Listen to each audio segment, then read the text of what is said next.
ঈমানদার আল্লাহ রাব্বুল আলামিনের প্রতিটা সৃষ্টি নিয়ে চিন্তা করবে, ভাববে, গবেষণা করবে। শীত এটা কার সৃষ্টি? আল্লাহ। গ্রীষ্ম কার সৃষ্টি? সবকিছু কার সৃষ্টি? আল্লাহ রাব্বুল আলামিন যেহেতু শীতের স্রষ্টা, এই শীত এটাকে কেন্দ্র করে আল্লাহ তাআলার স্মরণ হওয়ার, আল্লাহকে স্মরণ করবার সুযোগ, বরং এর গুরুত্ব আছে। নবী করিম সাল্লাল্লাহু আলাইহি ওয়াসাল্লাম বলেছেন, সহিহ বুখারীতে হাদিস বর্ণিত হয়েছে, ইশতাকাতিন নারু ইলা রাব্বিহা ক্বালাত রাব্বি আকালা বা'দি বা'দা ফাআযিনা লাহা বিনাফাসাইন নাফাসুন ফিস সাইফি ওয়া নাফাসুন ফিশ শিতা ফাহুয়া আশাদ্দু মা তাজিদুনাহু মিনাল হার ওয়া আশাদ্দু মা তাজিদুনাহু মিনাজ জামহারি। এই হাদিসে নবী করিম সাল্লাল্লাহু আলাইহি ওয়াসাল্লাম বলছেন যে জাহান্নামকে আল্লাহ রাব্বুল আলামিন দুইটা ভাগে বিভক্ত করেছেন। যদিও জাহান্নামের যে শাস্তি হবে সেখানে বিভিন্ন রকমের শাস্তির অ্যারেঞ্জমেন্ট আছে। মেরাজে নবী সাল্লাল্লাহু আলাইহি ওয়াসাল্লামকে আল্লাহ তাআলা জিবরিলের মাধ্যমে যে জাহান্নামের দৃশ্যগুলো দেখিয়েছিলেন, সেগুলোর বিবরণ যে তিনি আমাদের দিয়েছেন হাদিসের মাধ্যমে, সেখান থেকে আমরা জানি যে বিভিন্নভাবে জাহান্নামীদের শাস্তি হতে থাকবে, এক একজনকে এক একভাবে শাস্তি দেওয়া হবে। এর ভিতরে প্রধান দুইটা ডিপার্টমেন্ট বা বিভাগ আছে জাহান্নামের। এর একটা হলো নার, আর একটা হলো জামহারি। নার হলো আগুন, আর জামহারি হলো ঠান্ডা। জাহান্নামে আগুন দিয়ে যেমন শাস্তি দেওয়া হবে অপরাধীদেরকে, পাপিষ্ঠদেরকে, আল্লাহর অবাধ্যদেরকে, নাফরমানদেরকে, অবিশ্বাসীদেরকে, ঠিক একইভাবে ঠান্ডা দিয়েও, ঠান্ডার তীব্রতার মধ্যে ফেলেও শাস্তি দেওয়া হবে। আল্লাহ রাব্বুল আলামিন সেই জাহান্নাম থেকে আমাদেরকে পানাহ এবং মুক্তি নসিব করুন। এই জাহান্নামের দুটি ডিপার্টমেন্ট, এই ডিপার্টমেন্টের সবগুলো উভয়টাই আল্লাহ রাব্বুল আলামিনের কাছে একটা অভিযোগ করেছে, শিকায়েত করেছে। শিকায়েত করে, অভিযোগ করে আল্লাহকে বলেছে, আল্লাহ আকালা বা'দি বা'দা, আমার এক অংশ অন্য অংশকে গ্রাস করে ফেলে। জাহান্নামের এক অংশ অন্য অংশকে গ্রাস করে ফেলে। গ্রাস করে কিভাবে বা কেন গ্রাস করে? গ্রাস করে হলো সেখানকার গরম এবং ঠান্ডার তীব্রতার কারণে। অনেক প্রাণী আছে দেখবেন, রাক্ষসে ভাবের কারণে সে স্বজাতিকে খায়, পারলে নিজের বাচ্চাকে খায়, পারলে নিজের শরীর কামড়ায়, এটাকে বলে রাক্ষসে ভাব। যখন কারো কোনো পশুর ভিতরে হিংস্রতা তীব্র আকার ধারণ করে, তখন এরকম পরিস্থিতি তৈরি হয়। মানুষের মধ্যে অনেক লোক আছে বদমেজাজি যখন চরম পর্যায়ে পৌঁছায়, তখন দেখা যায় নিজেকে নিজে শেষ করে ফেলতে চায়, আছে না? এটা হলো যখন তার ভেতরকার ক্ষোভটা তীব্র হয়। তো জাহান্নাম তো আর মানুষ বা প্রাণী না, তার তো কোনো প্রাণ নেই, কিন্তু সেখানকার যে গরম, সেখানকার যে ঠান্ডা, সেটা এত প্রচন্ড, এত তীব্র যে এক অংশ অন্য অংশকে গ্রাস করে ফেলার উপক্রম হয়। বাইরে আমার, সে জাহান্নামের আগুনের তীব্রতা, এর ভয়াবহতা এবং দাবদাহ নবী করিম সাল্লাল্লাহু আলাইহি ওয়াসাল্লামের হাদিসের আলোকে আমরা জানি। দুনিয়াতে আমরা যে আগুন জ্বালাই, দুনিয়ার আগুনের সর্বোচ্চ তাপমাত্রা সর্বোচ্চ কত ডিগ্রি হতে পারে জানা আছে কারো? দুনিয়ার সব আগুন তো একরকম না। চুলোর আগুন আর কলকারখানার আগুন সবগুলো কি একরকমের? সবগুলো একরকম না। তো দুনিয়ার আগুন আমরা যেগুলো সচরাচর দেখি, ঘরে রান্না বাড়া মা বোনরা করেন, এগুলোর চাইতে দুনিয়াতে বহু তীব্র গরমের আগুন আছে। সেই তীব্রতাগুলো, দুনিয়ার আগুন যত তীব্র হতে পারে, সর্বোচ্চ পর্যায়ের যে তীব্রতা আছে দুনিয়ার আগুনের, জাহান্নামের আগুনের তীব্রতা এর চাইতেও 70 গুণ বেশি। আল্লাহুম্মা আজিলনা মিনান নার। আল্লাহ তাআলা আমাদেরকে জাহান্নামের আগুন থেকে পানাহ নসিব করুন। সম্মানিত ভাইয়ারা, তো জাহান্নাম যখন তার এক অংশ অন্য অংশকে গ্রাস করে ফেলে, এই অভিযোগ আল্লাহ রাব্বুল আলামিনের কাছে দায়ের করেছে।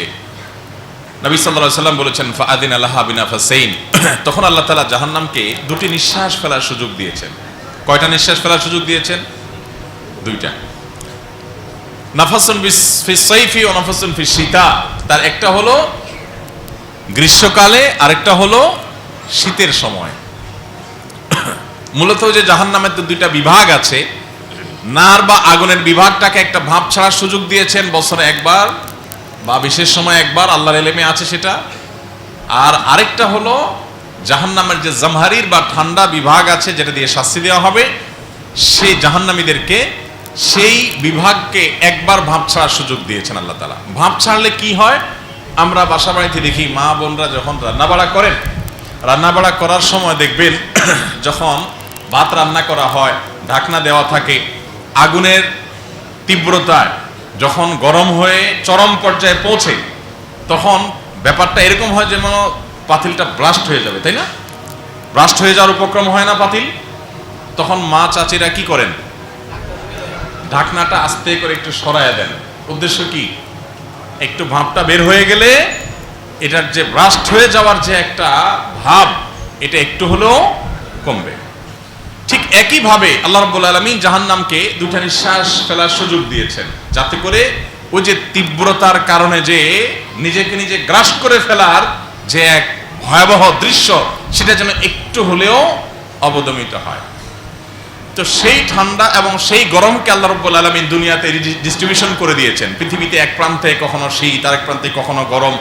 এই শীত এবং গরমকে আল্লাহ রাব্বুল আলামিন পৃথিবীর বিভিন্ন প্রান্তে কোথাও 3 মাস, কোথাও 6 মাস, কোথাও পুরো বছর, যেখানে যতটুকু প্রয়োজন আল্লাহর ইলম এবং হিকমা অনুযায়ী তিনি এটাকে বন্টন করে দিয়েছেন। তো দুনিয়াতে যত গরম আমরা অনুভব করি, দুনিয়াতে যত শীত আমরা অনুভব করি, এই শীত এবং গরম এই ঋতু যেটা আমরা ফিল করি, অনুভব করি গোটা পৃথিবীর মানুষ, এটা হলো মূলত জাহান্নামের ছাড়া সেই ভাব, জাহান্নামের ছড়া সেই ভাব।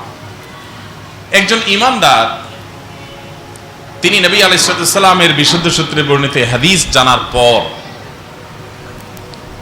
গরমের তীব্রতা কিংবা শীতের মৌসুমে যখন প্রচন্ড শীতের দাবদাহ অনুভব করবে, শীতের তীব্রতা অনুভব করবে, শীতের যে ভয়াবহতা এটা যখন অনুভব করবে মানুষ, তখন আল্লাহ রাব্বুল আলামিনের কাছে পানাহ চাইবে জাহান্নামের থেকে এবং তার মন চলে যাবে জাহান্নামের দিকে। আচ্ছা, আমরা এখানে তো অনেক মানুষ আছি, শীত আমাদের জীবনে প্রতি বছর একবার করে আসে। প্রচন্ড শীতে জাহান্নামের ঠান্ডার কথা মনে হয়েছে কিনা, যে এই যদি হয় জাহান্নামের ছাড়া ভাপের অবস্থা, তাও তো আমাদের দেশে এত শীত হয় না, এর চেয়ে বহুগুণ বেশি শীত পৃথিবীর অনেক দেশে হয়। তো সেই শীতে যদি এই অবস্থা হয়, এটা যদি ভাপের অবস্থা হয়, পাতিলের মুখ থেকে যে ভাপটা বের হচ্ছে ঢাকনার পাশ দিয়ে, ওইটা যদি এই পর্যায়ে হয়, তাহলে পাতিলের ভেতরের অবস্থা কি আর তলের অবস্থা কি? জাহান্নামের কথা স্মরণে আসা কথা কি কথা না বলেন? কিন্তু আমাদের কয়জনের স্মরণে আসে বলেন? আমরা কোনো আল্লাহর বান্দা কি এখানে আছি যে বলতে পারি যে গত বছর শীতের মৌসুমে ঠান্ডার কষ্টে, ঠান্ডার তীব্রতায়, শীতের প্রচন্ডতায় আমার জাহান্নামের কথা স্মরণ হয়েছে এবং আল্লাহর কাছ থেকে আমি পানাহ চেয়েছি? এমন কেউ আছেন এখানে? আলহামদুলিল্লাহ, আমি প্রতি বছরই স্মরণ করি, বহুবার স্মরণ হয় এবং এটা রীতিমতো আমার রুটিন আমল আমি বানিয়ে নিয়েছি যে যেহেতু জাহান্নামের ছাড়া ভাব, অতএব এই ভাব অনুভব করার পর, আঁচ করার পর তো জাহান্নামের কথা অটোমেটিক কি হয়ে যাবে, স্মরণ হয়ে যাবে। আল্লাহ রাব্বুল আলামিন আমাদেরকে সেটি করার তৌফিক দান করুন। মোহতারাম হাজরিন, তাহলে শীতের মৌসুমে একটি করণীয় আমরা পেলাম, সেটা হলো শীতের তীব্রতায় জাহান্নামের কথা স্মরণ হবে এবং একইভাবে গ্রীষ্মের তীব্রতাও জাহান্নামের কথা আমাদেরকে স্মরণ করিয়ে দিবে এবং সেই সাথে আল্লাহ রাব্বুল আলামিনের কাছে পানাহ চাইবো আমরা, আল্লাহুম্মা আজিরনা মিনান নার, আল্লাহুম্মা আজিরনি মিনান নার। দুইটাই বলতে পারেন, এক বচন বহু বচনের পার্থক্য। আল্লাহুম্মা আজিরনি মিনান নার, আল্লাহ আমাকে জাহান্নামের আগুন থেকে পানাহ দিন। আল্লাহুম্মা আজিরনা মিনান নার, আল্লাহ আমাদের সবাইকে জাহান্নামের আগুন থেকে পানাহ দিন। ভাইরা আমার, অনেক তরুণ এবং যুবক বন্ধুরা এখানে আছেন। এই হাদিস শোনার পর আপনাদের মনে অনেকের প্রশ্ন আসবে যে দুনিয়ার এই গরম, দুনিয়ার এই ঠান্ডা জাহান্নাম থেকে আসছে, কেমনে আসলো, কোন পাইপলাইন দিয়ে আসলো, এর কোনো বৈজ্ঞানিক ভিত্তি আছে কিনা, এটা কোনো বৈজ্ঞানিক গবেষণা দ্বারা প্রমাণিত কিনা, আর এই যে হাদিস আপনি শুনাইলেন এটার আদৌ কোনো ভিত্তি, এটার কোনো গ্রহণযোগ্য ভিত্তি বৈজ্ঞানিক আলোকে আছে কিনা। আজকাল আমাদের যুবকদের মধ্যে সবকিছুকে যুক্তি এবং লজিক দিয়ে যাচাই করার একটা প্রবণতা তৈরি হয়েছে। তো এটা নিয়ে কথা বলতে গেলে আমার অন্য কথা আর বলা হবে না। আমি শুধুমাত্র এটুকু বলতে চাই যে আল্লামা ইকবালের একটা কথা আছে, जो समझ में आ गई वो फिर खुदा क्यों कर हुआ। আপনার বিবেক বুদ্ধি দিয়ে যদি আল্লাহ তাআলার সবকিছু আপনি আয়ত্ত করে ফেলতে পারেন, রপ্ত করে ফেলতে পারেন, তাহলে আবার উনি আল্লাহ হলেন কেমনে? যে তার সবই আপনি বুঝে ফেলছেন, তাহলে আর আপনার আর তার মধ্যে পার্থক্য কি হলো? আল্লাহ তো তিনি যে আপনি সৃষ্টি হয়ে স্রষ্টার সব কিছুর রহস্য আবিষ্কার করবেন আর বুঝে ফেলবেন, আপনার ব্রেন দিয়ে ক্যাপচার করে ফেলবেন, তাহলে তো স্রষ্টা সীমিত হয়ে গেলেন, এবং এ তো আপনার আর তার মধ্যে পার্থক্য থাকলো না। একজন সাধারণ শ্রমিক, একজন ধরেন ড্রাইভার, আর একটা বড় ইন্ডাস্ট্রির মালিক। মালিক যদি ড্রাইভারকে বলে যে এই জিনিসটা অমুক জায়গা দিয়ে আসো, ওইটা অমুক জায়গা দিয়ে আসো, ড্রাইভার যদি বলে আচ্ছা স্যার বুঝলাম দিয়ে আসবো, কিন্তু কেন দিয়ে আসবো, লাভটা কি বলেন তো? এভাবে যদি প্রত্যেক কথায় লজিকটা জানতে চায়, আর তার যদি বুঝে না আসে যে আমার মালিক কি বুঝে এই কাম করে, বুঝি না, ওই জায়গাটা দিয়ে আসো, অমুক জায়গাটা কি লাভ, এগুলা করে অযথা করে উনি, এরকম পণ্ডিতি করা কিছু ড্রাইভার বলেন বা আপনার বিভিন্ন শ্রেণী পর্যায়ের অফিসার বলেন, সাধারণ কর্মচারী বলেন, যে মালিকের উপরেও 1 ইঞ্চি বেশি বুঝে, এরকম অনেক লোক আছে না? তো এই লোকটা যদি মালিকের সব মায়ের পেজ, তার সকল যোগ বিয়োগ, তার সকল ক্যালকুলেশন বুঝে যাইতো, তাহলে তো এই তো মালিক হয়ে যেত, ঠিক কিনা বলেন? সবকিছু তার বুঝে আসার কথা না। কিন্তু এই হলো মানুষ, উনি মালিক উনি শ্রমিক, দুজনই মানুষ, তাদের মধ্যে যদি এত পার্থক্য হয়, তাহলে স্রষ্টার সাথে সৃষ্টির পার্থক্য কত বেশি? পার্থক্য কি, এখানে কোনো তুলনাই চলে না। অতএব স্রষ্টার কোনো কাজ, সেটার যদি আপনি রহস্য আবিষ্কার করতে না পারলে আপনি সেটা মানবেন না, ধরবেন না, বিশ্বাস করবেন না, এই যদি হয়, তাহলে তো আপনি স্রষ্টার প্রতি বিশ্বাস করেন না, আপনি নিজের লজিক এবং নিজের বুদ্ধির গোলাম হলেন, যে আমার বুদ্ধি ধরলে আমি মানবো, না হলে মানবো না, তাহলে তার আল্লাহর প্রতি ঈমান হলো না, ঈমান হলো আপনার নিজের নফসের প্রতি। তো এই বিষয়ে লম্বা চড়া আলোচনার সুযোগ আছে, লজিক নিয়ে বেশ ইন্টারেস্টিং কিছু কথা আছে, যেগুলো এই সাবজেক্টের মানুষদের কাছ থেকে আমার শেখা এবং শোনা আছে, কিন্তু সেটা বলার সুযোগ আজকে না, তাহলে অন্য কথা বলা যাবে না। শুধু আমরা এটুকু বলি, বিশুদ্ধ হাদিস দ্বারা, কোরআনে কারীমের আয়াত দ্বারা যখন কোনো কিছু প্রমাণিত হয়, সেটা আমার বুঝে আসুক আর না আসুক, পৃথিবীর সবচেয়ে বড় মহাসত্য সেটি। এরকম 2, 4, 10টা, 20টা, 50টা বা 100টা উপমা দেওয়া যাবে। আমি এখন উপস্থিত 2, 10, 20টা উপমা দিতে পারবো ইনশাআল্লাহ, যে কোরআন কোনো কথা বলেছে, হাদিস কোনো কিছু বলেছে, আজ থেকে 1400 বছর আগে যখন এই আয়াত এবং হাদিস সাহাবীদের সামনে এসেছে, তখনকার মানুষের যে জ্ঞান বিজ্ঞান, তখনকার টেকনোলজি, তখনকার সায়েন্স, তখনকার প্রযুক্তি, তখনকার বিদ্যা বুদ্ধি, এগুলো দিয়ে ওই হাদিস বা আয়াতকে কোনোভাবে বাই লজিক প্রমাণ করার কোনো স্কোপ ছিল না, কোনোভাবেই না। কিন্তু সেটা কালের পরিবর্তনে কয়েকশো বছর পরে এসে, বা 1000 বা 1500 বা আপনার কম বেশি কিছু কাল পরে এসে সেটা কিন্তু প্রমাণিত হয়ে গেছে যে কথা হাদিসে বলা হয়েছে, কোরআনে বলা হয়েছে, সেটা অবাস্তব না। এরকম বহু বিষয় আছে না নাই বলেন? যেমন একটা ছোট্ট উপমা দেই, মানুষের আমল, কোরআন এবং হাদিস বলছে এটা মাপা হবে, মানুষের কর্ম কি করা হবে? পরিমাপ করা হবে। আল্লাহ বলেছেন ফামান ইয়ামাল মিসকালা যাররাতিন খায়রান ইয়ারাহ ওয়া মান ইয়ামাল মিসকালা যাররাতিন শাররান ইয়ারাহ। যে ব্যক্তি বিন্দু পরিমাণ বা জাররা পরিমাণ যে ব্যক্তি ভালো কাজ করবে সে এটা দেখতে পাবে, আর যে জাররা পরিমাণ খারাপ করবে সেও দেখতে পারবে। তাহলে কাজকে এখানে আল্লাহ তাআলা ওই জাররা যে পরিমাণ পরিমাপ করা হয় ওইটার সাথে তুলনা করেছে, এবং আল্লাহ বলেছেন ওয়ানাদাউ মাওয়াজিনাল কিসত লিয়াউমিল কিয়ামাহ, আমল পরিমাপ করার জন্য পরিমাপ যন্ত্র আমি দাঁড় করাবো কিয়ামতের ময়দানে। আমলকে আল্লাহ তাআলা মাপবেন। আচ্ছা, 1400 বছর আগে যখন আজকের এই সায়েন্স টেকনোলজি ছিল না, মানুষের কর্ম আবার কিভাবে পরিমাপ করা হবে এটা বোঝার কোনো উপায় ছিল? কিন্তু এখন তো আমরা কত কিছুই মাপতে পারি, আমরা জ্বর মাপি, আমরা তাপমাত্রা মাপি, আমরা অনেক কিছু মাপি, পরিমাপ অনেক কিছুর আমরা করি কি করি না বলেন? ভূমিকম্প কত মাত্রার হলো সেটা আমরা মাপি, কত কিছু আমরা এখন মাপতে পারি।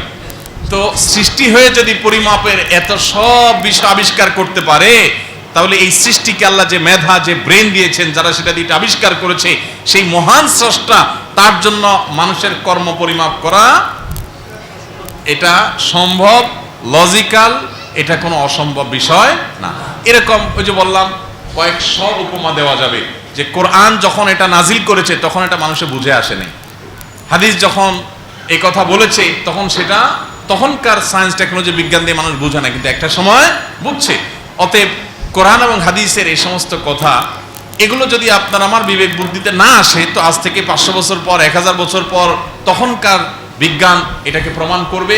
অথবা যদি কোনো বিজ্ঞান কোনো সময়ের সায়েন্স প্রমাণ নাও করে, তারপর আল্লাহ রাব্বুল আলামিনের এই কথা, নবী সাল্লাল্লাহু আলাইহি সাল্লামের এই কথা সত্য ছাড়া মিথ্যা হওয়ার কোনো সম্ভাবনা নেই। আল্লাহ তাআলা আমাদেরকে ঈমান আনয়ন করার তৌফিক দান করুন।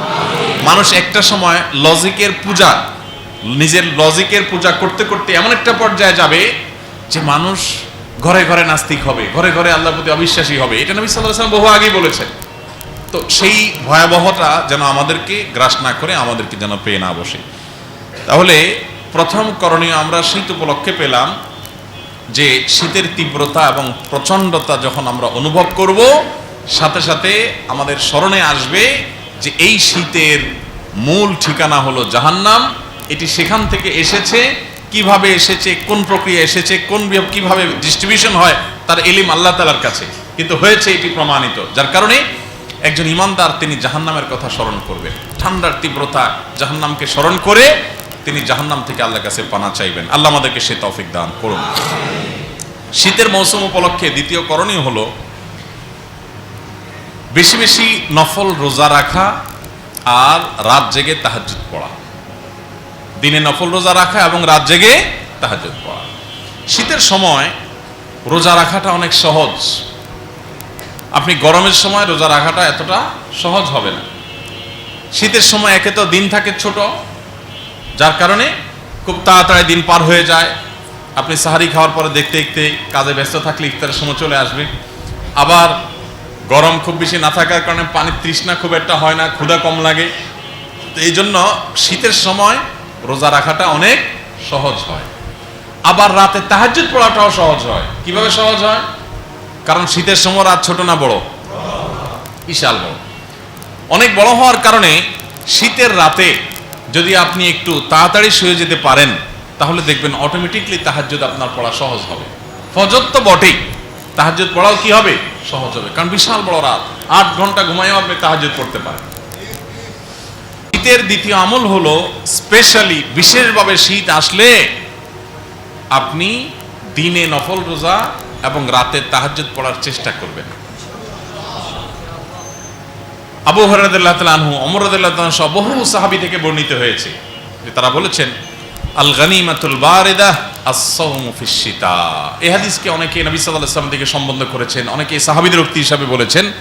তবে এটি যে বর্ণিত এবং প্রমাণিত, এটা নিয়ে কোনো সন্দেহ নাই, বিশুদ্ধভাবে প্রমাণিত যে আল গানিমাতুল বারিদা আস-সাওমু ফিশ শিতা, শীতের মৌসুমে রোজা রাখতে পারা এটা হলো শীতল সুবর্ণ সুযোগ। এটাকে বলা হয় শীতল সুবর্ণ সুযোগ, মানে ঠান্ডা উপলক্ষে একটা মহা সুবর্ণ সুযোগ যে চাইলে নফল রোজা রাখা যায়।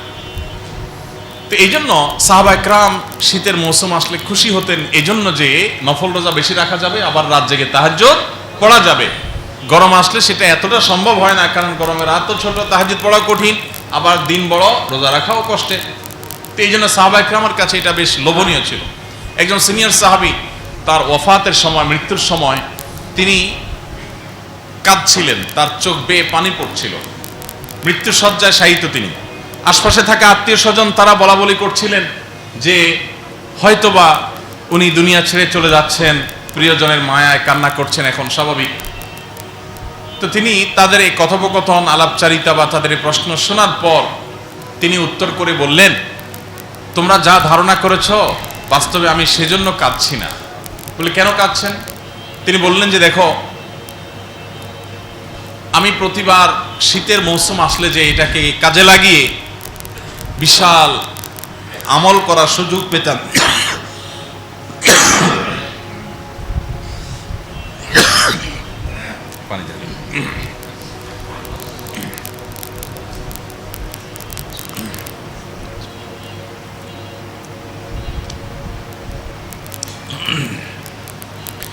আমি প্রতি বছর শীত আসলে যে আমলের বিরাট সুযোগ পেতাম, এখন আমার তো মনে হচ্ছে আমার জীবন শেষ মুহূর্তে একেবারে চলে এসছে। আমি তো আর সেই সুযোগটা, সামনে যে শীত আসছে আমি পাবো না। তো শীতে আমল এবং ইবাদতের যে সুযোগ, এটাকে বড় বেশি মিস করছি আমি, আর সেজন্য আমার চোখ দিয়ে পানি বেয়ে পড়েছে। সাহাবা একরামের চিন্তাধারা কি ছিল আর আমরা কি ভাবি। তো শীত উপলক্ষে নফল রোজা রাখার চেষ্টা করা, এ হাদিসের উপর আমল করে বহু সাহাবীরা গোটা শীতের মৌসুমে বেশি বেশি নফল রোজা রাখার চেষ্টা করতেন। বেশি বেশি তো পরের কথা, এই মজলিসে এমন মানুষ কি আছেন কেউ যে গত বছর শীতের মৌসুম উপলক্ষে একটি হলো নফল রোজা রাখছেন? সোম বৃহস্পতিবারের না, আইয়া বীজের না, সেগুলো তো সারা বছরের। শুধুমাত্র শীতের মৌসুমটা যাচ্ছে এ উপলক্ষে আমি একটা রোজা রেখেছি, এমন কোন আল্লাহর বান্দা আছেন এখানে? আলহামদুলিল্লাহ, শেখ আলী হাসান তৈব ভাই আছেন, আল্লাহ তাআলা আমাকে তৌফিক দিয়েছেন, ভাইকে তৌফিক দিয়েছেন। আর কেউ আছেন আপনাদের মধ্যে? আপনি রাখছেন রমজান মাসের রোজা? গত রমজানের রোজা রাখছেন? রমজানে শীতে নফল রোজা রাখছেন? সোম বৃহস্পতিবার, সোমবার উপলক্ষে সাপ্তাহিক রোজা রাখতে হয়, বৃহস্পতিবার উপলক্ষে সাপ্তাহিক রোজা রাখতে হয়। 20, 13, 14, 15 চাঁদের এগুলো সাপ্তাহিক রোজা রাখার দিন। এগুলোর বাইরে শুধু শীতের মৌসুম সে উপলক্ষে রোজা রাখছেন কিনা? হ্যাঁ, তো এরকম মানুষ আমি খুঁজছি, আছেন কেউ? তাহলে দেখা গেল এত বিশাল বড় মজলিস, এত মানুষ, একজন মানুষও পাওয়া যায় নাই। ওই ক্যামেরাম্যান ভাই ছাড়া, আমার ভাই ছাড়া একজন মানুষও পাওয়া যায় নাই। আমি প্রতি বছরই চেষ্টা করি আলহামদুলিল্লাহ 2-4টা হলেও রাখার। আজকে এই মজলিস থেকে আমরা নিয়ত করি, আমাদের অনলাইনে যে সমস্ত ভাইরা আমাদেরকে এখন দেখছেন বা পরে দেখবেন, আপনারাও আসুন, নিয়ত করি। এই যে শীত আসছে, শীত শুরু হয়ে গেছে ইতিমধ্যে অনেক জায়গায়, এই শীতকে কেন্দ্র করে শীতের মৌসুম সে উপলক্ষে আমি একটা হইলেও নফল রোজা রাখবো ইনশাআল্লাহ। কে কে পাক্কা নিয়ত করছেন যে এবার এই বছর আমার শীতের মৌসুমে আমি একটা হলো রাখবো? হাত তুলে নিন। আল্লাহ তাআলা আমাদের সব হাতগুলোকে কবুল করে নিন। আল্লাহ আমাদেরকে আমল করার তৌফিক দান করুন। তাহলে শীত উপলক্ষে রোজা রাখবো তো ইনশাআল্লাহ। আরেকটা ডিউটি দিচ্ছি, সেটা হলো বাসায় গিয়ে যারা বিয়ে করেছেন তারা মিসেসকে, আর যারা বিয়ে করেন নাই তারা সহকর্মীকে, রুমমেটকে অথবা আম্মাকে, আব্বাকে, অন্য কাউকে এই দাওয়াতটা পৌঁছায় দিয়ে আমলটা করাবেন। একটা মৃত আমলকে জিন্দা করার সওয়াব পাবেন ইনশাআল্লাহ। চেষ্টা করা যাবে না ইনশাআল্লাহ? শীত উপলক্ষে একটা হলেও রোজা রাখবো। খুব বেশি কষ্ট হবে? মরে যাব আমরা? আল্লাহ তাআলা আমাদেরকে হিম্মত দান করুন। যে আমল সাহাবীরা এত গুরুত্বের সাথে করেছেন সে আমল আমি জীবনে একবারও করি নাই। 30-40টা মৌসুম, 50টা শীত অনেকের জীবনে এসছে, কিন্তু জীবনে একটা বারও রাখা হয়নি। দুর্ভাগ্যের কথা। রাখবো তো ইনশাআল্লাহ? ক্যামেরাম্যান যারা আছেন একজনেরটা দেখছি, আমরা সামনের বার সবার হাতটা দেখতে চাই। যদি আল্লাহ আমাকে সামনের শীত বাঁচায় রাখেন ইনশাআল্লাহ বিদিল্লাহ, আমি কিন্তু আপনাদের থেকে রিপোর্ট নেব। এজাজ কই? বাইরে গেছে। ও রাখছে কিনা খবর নিতাম, যে আমার সাথে ঘুরে ও নিজে রাখছে কিনা। আচ্ছা আসক, দেখি, ধরবো ইনশাআল্লাহ। তো আমরা চেষ্টা করবো তো ইনশাআল্লাহ। হ্যাঁ, আমার ওয়াজ মাহফিল অথবা দিনই হালাকা, এই প্রোগ্রামগুলো থেকে আমাদের কিছু নিয়ে যেতে হবে ভাই, কিছু নিয়ে যেতে হবে। হুজুর তো আপনারা বালাবুরা খাওয়াবেন, খেয়ে যাবে, আবার হাদিয়া দিবেন, হাদিয়া নিয়ে চলে যাবে। আপনি কি নিয়ে গেলেন? আপনি কি নিয়ে গেলেন? আসলেন আর হুজুর দেখলেন আর খুব মন ভরে আলোচনা শুনলেন, কিছু নিয়ে গেলেন না। এটা কোনো আদর্শ দিনই প্রোগ্রাম হতে পারে না। আমরা আজকে অনেকগুলো জিনিস নিয়ে যাবো ইনশাআল্লাহ। এর ভিতরে যেগুলো বলছি সবগুলোই নিয়ে যাব। স্পেসিফিকলি এই একটা বিষয়ের কথা বললাম, শীত উপলক্ষে আমরা নফল রোজা রাখবো, 1টা 2টা 4টা, যার যতটুকু তৌফিক হয়। ঠিক আছে তো ইনশাআল্লাহ? সেই সাথে তাহাজ্জুদ, এটা তো বড় কঠিন হয়ে গেছে এখন। রোজা রাখা যতটা কঠিন, তাহাজ্জুদ তার চাইতে কঠিন হয়ে গেছে। কিন্তু চেষ্টা করলে সেটা কঠিন থাকবে না ইনশাআল্লাহ। এই মৌসুমে শীত উপলক্ষে যদি আপনি একদিন রাত 9:30 9টার মধ্যে ঘুমিয়ে যেতে পারেন ইনশাআল্লাহ, অটোমেটিকলি আপনি রাত 4:45 3:30 আপনার ঘুম ভেঙে যাবে, 4টা ঘুম ভেঙে যাবে, আপনি তাহাজ্জুদ পড়তে পারবেন ইনশাআল্লাহ। চেষ্টা করা যাবে তো ইনশাআল্লাহ? আল্লাহ আমাদেরকে তৌফিক দান করুন। তাহলে শীত উপলক্ষে প্রথম আমলের কথা বলেছিলাম, আল্লাহ রাব্বুল আলামিন জাহান্নামের ভাব পাঠিয়েছেন, এটি জাহান্নামের কথা স্মরণ করিয়ে দেয়। অতএব শীতের কষ্টে জাহান্নামের কথা স্মরণ করব এবং জাহান্নাম থেকে আল্লাহর কাছে পানাহ চাইব। দ্বিতীয় আমল বা করণীয় বললাম, এটা হলো সুন্নাহসম্মত আমল। প্রথমটা হাদিসে বলা হয় নাই, কিন্তু এই কষ্টে একজন ইমানদার সেদিকে স্মরণটা যাওয়ার কথা, সেই আলোকে বলা। আর এটি হলো সুন্নাহসম্মত আমল দ্বিতীয়টা, সেটা হলো যে শীত উপলক্ষে নফল রোজা রাখবো আর রাতে তাহাজ্জুদ পড়বো। প্রতিদিন না পারি মাঝে মধ্যে করবো, ছুটির দিনগুলোতে অন্তত করবো, চেষ্টা করে যাবেন ইনশাআল্লাহ। নাম্বার 3, তৃতীয় আমল হলো শীতের সময় অজু করতে বেশ আরাম লাগে না কষ্ট হয়? কষ্ট হয়। বিশেষ করে গ্রামাঞ্চলে যারা থাকেন, যাদের বাসায় গিজার টিজারের ব্যবস্থা নাই, আজকাল তো এখন মাশাআল্লাহ অনেকের বাসাতে গিজার টিজার আছে, তো তারা জানেন যে শীতে অজু করতে কত কষ্ট হয়। তো তৃতীয় শীত উপলক্ষে আমল হলো কষ্ট হলেও কষ্ট উপেক্ষা করে শীতে অজু করা। কষ্ট উপেক্ষা করে কি করা? অজু করা। অনেক মানুষ আছে দেখবেন শীত আসলে অজু ধরে রাখা নিয়ে কম্পিটিশন করে, আছে না? এবং গর্ব করে বলে যে আমি আসরেরটা দিয়ে এশা চালাই দিছি। আরেকজন আবার তাকের টাক্কা দিয়ে বলে আরে ভাই এটা গল্প দেওয়ার জিনিস হলো আমি জোহরেরটা দিয়ে এশা চালাইছি। এরকম কম্পিটিশন হয় কি হয় না?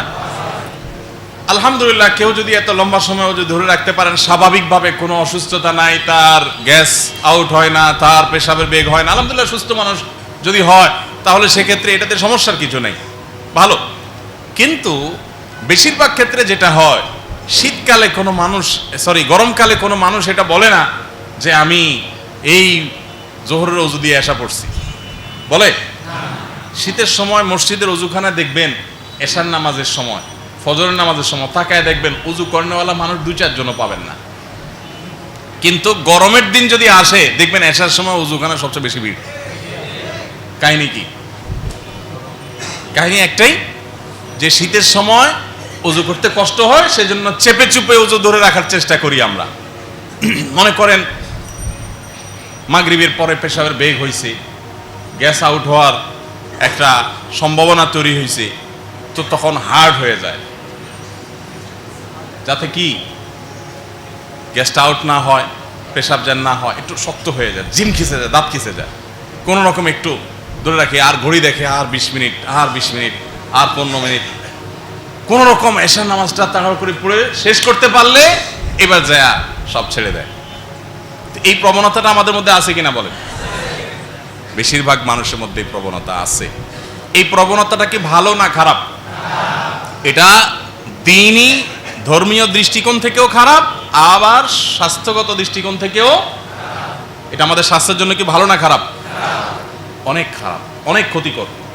তো যার কারণে শীতের গুরুত্বপূর্ণ একটা করণীয় হলো যে শীত আসলে কষ্ট এবং শীতের ঠান্ডা এগুলোর ভয়ে অজু ধরে রাখা, চেপে চুপে ধরে রাখার চেষ্টা না করে, বরং অজু যদি ছুটে যাক, আপনি অজু করে ফ্রেশ অজু দিয়ে ফ্রেশ মুডে আল্লাহর সামনে দাঁড়িয়ে নামাজ পড়বেন। আচ্ছা, আপনি বিয়ে করছেন, নতুন বিয়ে করেছেন, এখন শ্বশুর বাড়ি যাবেন, প্রথম স্ত্রীর সাথে বিবির সাথে সাক্ষাৎ হবে, বাসরে যাবেন, তো রাত্রে ধরেন কোনো কারণে আপনার হাত পা একটু ময়লা বালি ছালি আছে, একটু পরিষ্কার করা দরকার। আপনি তখন বলবেন যে যেই ঠান্ডা, এই ঠান্ডার মধ্যে আবার এগুলা পানি দিয়ে ধুইতে গেলে, একটু ফ্রেশ হইতে গেলে, আসছি ঢাকা শহরে সিএনজিতে বা কোনোভাবে ধুলাবাড়ি লেগে গেছে, এখন এগুলা করতে গেলে কষ্ট হয়ে যাবে, তো বাসরের ঝামেলাটা সেরে ফেলাই একসাথে সকালে করব, ফজরের নামাজের সময় একসাথে করবেন এটা? ওইটা করবেন না। আচ্ছা, বাসর তো পরের কথা, শ্বশুর বাড়ি ঘন ঘন যখন নতুন বিয়ের পরে যান, তখনও তো যাওয়ার আগে আনফ্রেশ থাকলে ধুয়ে মুছে ঠান্ডা তখন কোথায় পালায় যায়, পুরো ফ্রেশ মুডে যাওয়ার চেষ্টা করেন, যে শ্বশুর বাড়িতে যাবো একটু ফ্রেশ মুডে যায়, তাই না? অনেক মানুষ আছে দেখবেন যে শ্বশুর বাড়িতে যাওয়ার আগ দিয়ে শ্বশুর বাড়ির কাছাকাছি সেলুনে ঢুকে, দেখছেন? সেলুনে ঢুকে একটু চুল টুল ঠিক আছে কিনা, একটু আশ্রয় নেয়, ফিটফাট টপ ওকে আছে কিনা, এরপর একটা একটু দিয়া সব দেখে তারপর বিসমিল্লাহ তাওয়াক্কালতুল্লাহ বলে ঢুকে, ঠিক কিনা বলেন? তো আপনি আল্লাহ রাব্বুল আলামিনের দরবারে যখন যাচ্ছেন, আল্লাহর ঘরে যখন যাচ্ছেন, আল্লাহর সামনে যখন দাঁড়াচ্ছেন, তখন আপনার এদিকে পেশাবের বেগ, ওদিকে টয়লেটের বেগ, ওদিকে গ্যাস আউটের বেগ, আপনি সেগুলো সব চুপে চাপে যে আল্লাহ আর 5টা মিনিট। তো এই যে বেগ নিয়ে আপনি নামাজ পড়তেছেন, এই নামাজটা কি কোনো ভালো নামাজ? এটা কোনো কোয়ালিটিফুল নামাজ? আরে সে মানুষ জান্নাতের আশা, আল্লাহর কাছে জোরালো আশা কিভাবে করে? যে সামান্য একটু শীতের তীব্রতা এবং শীতের কষ্ট এটাকে উপেক্ষা করে ওযু করতে প্রস্তুত না, সে আবার কোন মুখে আল্লাহর কাছে জোর গলা জান্নাতের আশা করতে পারে? অতএব শীত আসলে আমরা চাপাচাপি করে ওযু রাখবো না, বরং কষ্ট হলেও অলসতা না করে ওযু করে নামাজ পড়বো ইনশাআল্লাহ। ঠিক আছে না? এটা একটা আমল। কিন্তু নবী করিম সাল্লাল্লাহু আলাইহি সাল্লাম বলেছেন, আলা আদুল্লুকুম আলা মা ইয়ামহুল্লাহু বিহিল খাতায়া ওয়া ইয়ারফা'ু বিহিদ দারাজাত। তোমাদেরকে কি আমি এমন কিছু আমলের কথা বলে দিব না যে আমলগুলো তোমাদের মর্যাদাকে অনেক বৃদ্ধি করে দিবে আর তোমাদের গুনাহগুলোকে মাফ করে দিবে, আল্লাহর কাছ থেকে মাপ পাইয়ে দিবে? এরকম কিছু আমলের কথা কি বলবো না? সাহাবীরা বলেছেন, ইয়া রাসূলুল্লাহ, অবশ্যই বলুন। তখন নবী আলাইহিস সালাম বলেছেন কয়েকটা আমলের কথা। এর ভিতরে একটা আমল হলো ইসবাগুল wudu'i আলাল মাকারিহ। তোমার কষ্ট হবে, এই কষ্ট হওয়া সত্ত্বেও তুমি কষ্টকে উপেক্ষা করে, এটাকে ভয়কে জয় করে তুমি ওযু করবে। ইমানদার কিন্তু ভীতু হওয়ার সুযোগ নেই। আমাদের নবী আলাইহিস সালাম আল্লাহর কাছে দোয়া করেছেন, আল্লাহুম্মা ইন্নী আউযু বিকা মিনাল হাম্মি ওয়াল হাযান ওয়া আউযু বিকা মিনাল আজজি ওয়াল কাসাল ওয়া আউযু বিকা মিনাল বুখলি ওয়াল জুবন। আল্লাহ, আপনার কাছ থেকে, আপনার কাছে, আপনার নিকট আমি কৃপণতা থেকে এবং ভীরুতা থেকে পানা চাই। ভীরু ভয়ে কাতর হয়ে যাবে, এটি ইমানদার সাথে যায় না। আরে ইমানদার তো দুনিয়া জয় করবে, সে সামান্য একটু পানির ভয় করলে চলবে? অতএব শীতের কষ্ট এবং ঠান্ডা পানির কষ্ট এগুলা সবগুলোকে জয় করে আল্লাহর নাম নিয়ে হাতা খুলে ওযু করে ফেলতে হবে ইনশাআল্লাহ। মনে থাকবে তো ইনশাআল্লাহ? এখন থেকে শীতের সময় খুব বেশি ঠান্ডা যদি মনে হয় যে ওযু করতে গিয়ে অবস্থা খারাপ হয়ে যাবে, আগাচ্ছি পিছাচ্ছি, ভয় পাচ্ছি, এরকম যদি মনে হয়, সাথে সাথে এই হাদিসের কথা স্মরণ করবেন যে নবী সাল্লাল্লাহু আলাইহি সাল্লাম বলেছেন, শীতে বা যে কোনো সময় কষ্ট হবে ওযু করতে গেলে, সেই কষ্টকে ডিঙ্গিয়ে, এটাকে উপেক্ষা করে, এটাকে জয় করে যারা সাহস করে ওযু করে ফেলবে, এই ওযু তাদেরকে আল্লাহর কাছ থেকে গুনাহগুলোকে মাফ করায় দিবে এবং তার মর্যাদা এজ এ মুসলিম আল্লাহর কাছে তার বৃদ্ধি করে দিবে। এই কথা, হাদিসটা যদি আপনি একটু স্মরণ করেন, দেখবেন ইনশাআল্লাহ আপনার ভিতরে একটা সাহস আসবে, প্রেরণা আসবে, আপনি তখন অলসতা না করে ওযু করে ফেলবেন। চেষ্টা করা যাবে তো ইনশাআল্লাহ? আল্লাহ আমাদেরকে তৌফিক দান করুন।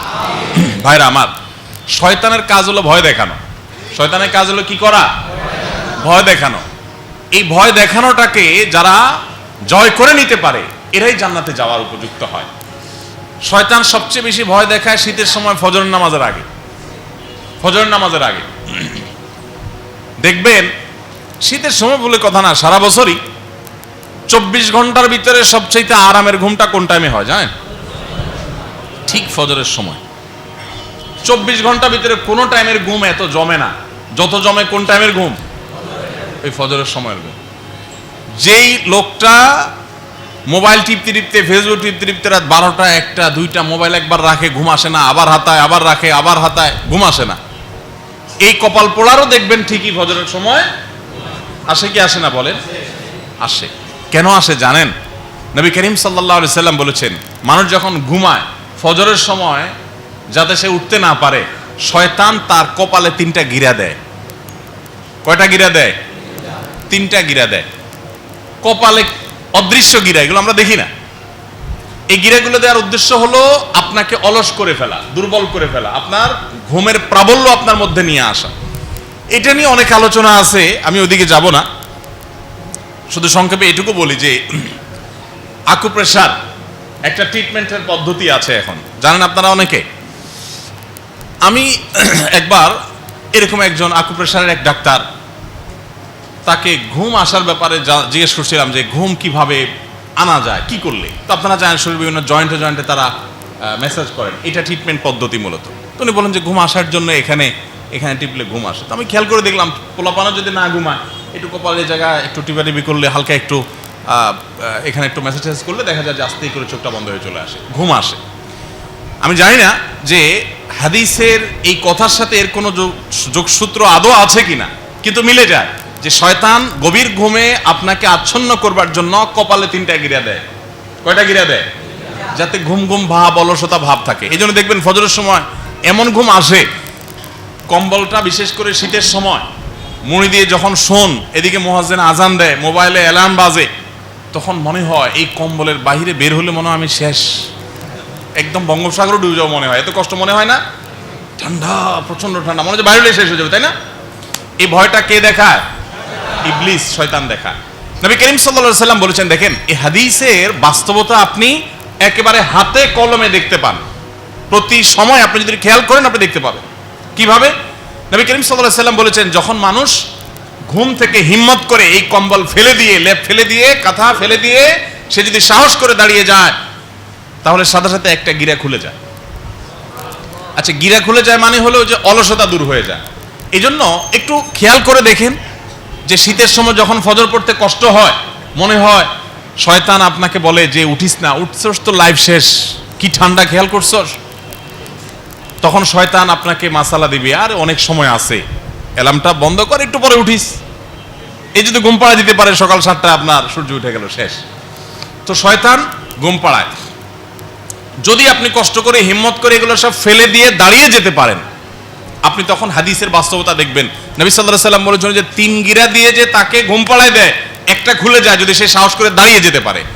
আপনি খেয়াল করেন, দাঁড়ানোর পর দেখবেন যে অনেকটা ঝরঝরে ভাব চলে আসছে, একটু ফ্রেশ মুড চলে আসছে। কই, মরে যায় নাই তো, ডুবে যায় নাই তো বঙ্গোপসাগর সাগরে, যত মনে করছে এত কঠিন না তো, হিম্মত কিছুটা আসবে দেখবেন।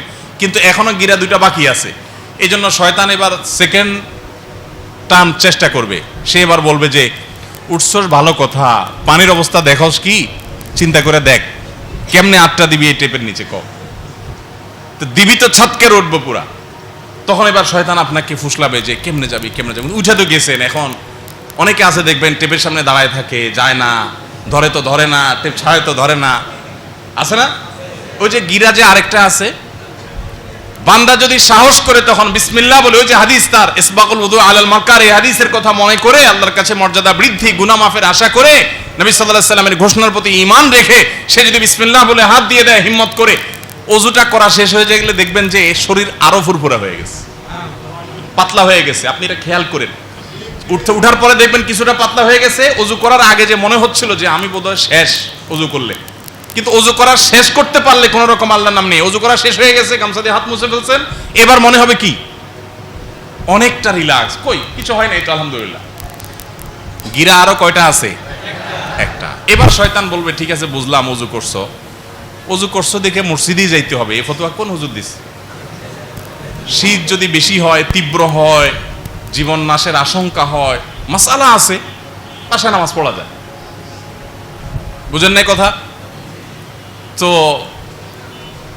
যদি এই মাসালা না কুলায়, শয়তানের ডেলিভারি করা এই মাসালা যদি ওই লোক না গিলে, তো শয়তান আরেকটা মাসালা দিবে, আর নিজের স্ত্রীকে নিয়েও মাঝে মধ্যে জামাত করা যায়, মসজিদে যাওয়া জরুরি না। তো এসব টোপগুলা যদি সে গিলে, তো গিরা আরেকটা কিন্তু থাইকা যায়।